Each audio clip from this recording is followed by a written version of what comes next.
Bismillahirrahmanirrahim. Assalamualaikum warahmatullahi wabarakatuh. Perkenalkan, saya Aisyah dari jurusan Ilmu Ekonomi kelas A. Video dokumenter ini saya buat untuk memenuhi tugas mata kuliah gender dan pembangunan ekonomi. Dan melalui video ini saya bertujuan untuk menganalisis bagaimana hambatan ekonomi berbasis gender dan fenomena beban ganda nyata yang terjadi pada pelaku ekonomi atau UMKM perempuan di sektor informal. Mencuci dan menyetrika pakaian bagi banyak orang ini adalah pekerjaan rumah tangga biasa yang seringkali tidak dihargai secara ekonomi. Namun, di tangan seorang gadis lajang di Makassar, urusan domestik ini berhasil dibawa ke ranah publik menjadi sebuah ladang bisnis laundry. Tapi, apakah kemandirian ekonomi ini benar-benar membebaskan perempuan dari ketimpangan gender? Atau justru menjebaknya dalam lingkaran beban ganda yang baru? Assalamualaikum, permisi Kak, boleh wawancara sebentar terkait usaha Laundrita? Waalaikumsalam, iya boleh. Mungkin langsung saja saya tanya-tanya ke Kak. Iya, Sudah berapa lama nih jalan ini usaha Laundrita Kak? sudah hampir 1 tahun. Nah, untuk klien yang kita terima di sini apa saja? Layanan yang diterima di sini ada cuci lipat, cuci setrika, sama ada juga ekspres kalau mau cepat. Nah, kan biasa tuh Kak, orang urusan cuci menyetrika itu dianggap cuma tugasnya di perempuan. Nah, apa yang buat Ki kepikiran mau jadikan ini suatu bisnis? Karena terpikir daripada tidak ada penghasilan di rumah, lebih baik saya komersialkan sekalian supaya ada punya penghasilan sendiri. Nah, untuk usaha Tak ini Kak, awal-awal bukanya itu bagaimana tanggapan orang tua Tak atau keluarga Tak di rumah? Apakah langsung jadi didukung atau ada ragu-ragu? Awalnya ragu-ragu ji orang tuaku, tapi karena lihat ki usahaku jadi akhirnya ngedukung ja. Nah, untuk usaha Laundrita ini Kak, kita yang jalankan sendiri atau ada yang bantu Ki? Iya, saya sendiri ji. Nah, karena kita jika sendiri, bagaimana cara Tak bagi waktu Tak mulai kerja di laundry sama urus rumah Tak? Biasanya saya bangun jam 6 subuh langsung beres-beres dan masak. Terus lanjut lagi jam 8 pagi baru datang buka laundry sampai jam 6 sore. Nah, setelah seharian Ki ini Kak bekerja di Laundrita pasti merasa capek Ki. Nah, kalau pulang Ki ke rumah masih kita aja lagi Kak yang bereskan rumah Tak, kayak memasak.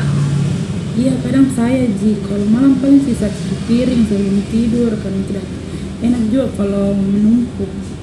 Tapi pernah Ki Kakak merasa kayak capek sekali atau merasa Ki waktu Tak itu 24 jam kurang sekali, kayak tidak sempat Miki istirahat?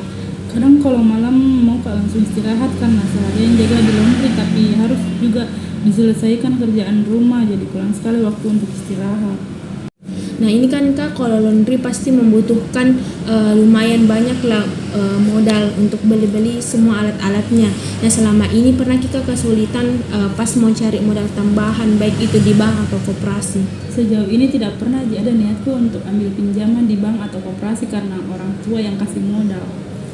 Nah, terus ini Kak, pernah kita mengalami momen tidak enak kayak diremehkan kita sama pelanggan karena merasa kayak kita ini masih muda dan perempuan yang pegang ini usaha?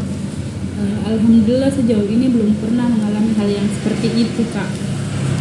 Nah, kan kita semua ini Kak yang kerja Ki, baik pekerjaan rumah maupun pekerjaan yang ada di laundry.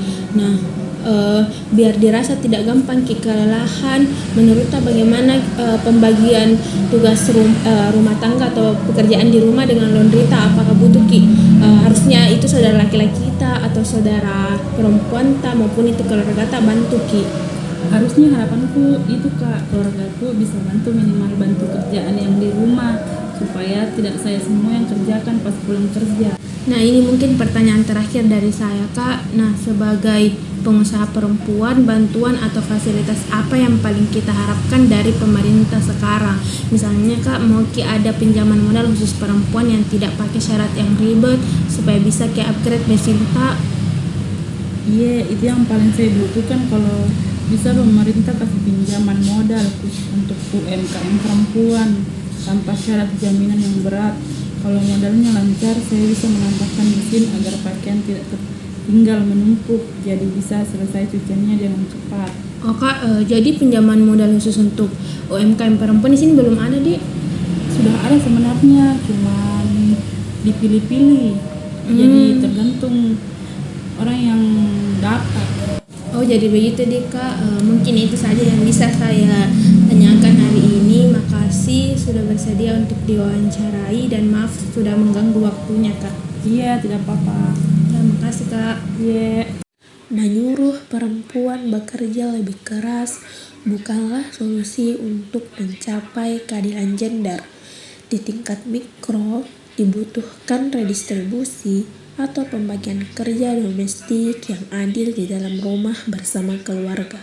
Sementara di tingkat makro, pemerintah perlu hadir memberikan kebijakan afirmatif seperti akses kredit mikro khusus perempuan tanpa agunan formal agar pengusaha muda perempuan tidak lagi harus menukar waktu istirahatnya demi sebuah kemandirian ekonomi. Saya Aisyah melaporkan.